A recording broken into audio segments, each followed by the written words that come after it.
नमस्कार.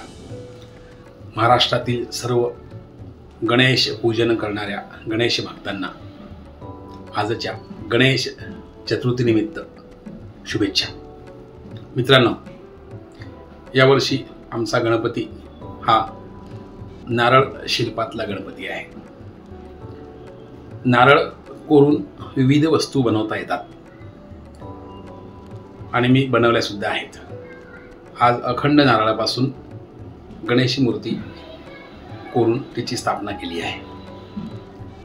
यापूर्वी ओरिगामीतून सुद्धा कागदाच्या घड्या घालून गणपती तयार केला होता. यावर्षी नारळ शिल्प नारळापासून कोरीव गणपती केलेला आहे.